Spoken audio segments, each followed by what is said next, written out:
Very warm and a pleasant good morning, one and all. I, Arshprit from Career Academy School, I, Vishaldeep from Career Academy School, feels immense pleasure to express our thoughts in front of you.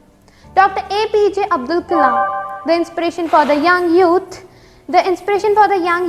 and the Bharat Ratna Award winner, left us alone on the day 27 July 2015. Actually, on that day, he was delivering a lecture at the Indian Institute of Management, Shillong, and he suffered from a cardiac arrest. All the audience present over there were not aware about the basic steps to be followed in such fatal cases, and those few minutes proved to be fatal for our president. So today we both are going to demonstrate you the basic steps of the first aids which we can perform if someone feels unconscious in front of us. So let's start. For the first aid, you need to follow the three basic steps. First is airway, that A, B and C. A stands for the airway. For that, you need to check the mouth of the patient. That is there any liquid such as saliva, blood or vomit is present in the mouth. If it is, then you need to do one thing. Just tilt the head of the patient towards the side. This will help, and all the liquid thing which is present in the patient's mouth will surely come out. So this will clear the air passage of the patient. When you are done with A, you need to move forward for the B. B stands for the two things. One is bleeding and second one is breathing. So first we will move for the breathing. In the breathing process, just take your two fingers. One is index and second one is the middle finger. Place it near the nostrils of the patient and feel. If you are feeling the warm breath of the patient, it means that the breathing procedure is fine. If you are not, then you need to move for the second process of the breathing, which is simply you need a light-weighted substance to be placed on the stomach of the patient.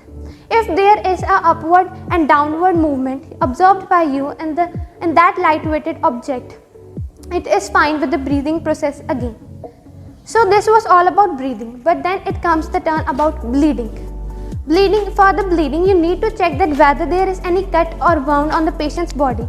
If it is, you need to follow basic steps. Suppose there is a cut or a wound on the patient's forehead. Take a clean cotton cloth, place it tightly over the forehead of the patient. This will surely help you out to stop the bleeding. Or you can just simply do the bandage over there. So now we can move further for the C. C stands for the circulation.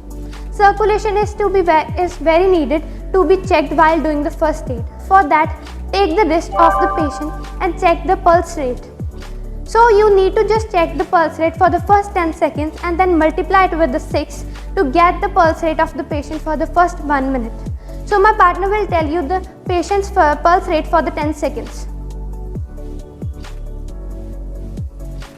her pulse rate is 14. As per my partner, the patient's pulse rate is 14. We need to multiply it with 6. So 14 into 6 will be 84, which means the pulse rate of the patient in 1 minute is 84. If the patient pulse rate is from 60 to 120 per minute, then it's fine. If not, you need to follow one step.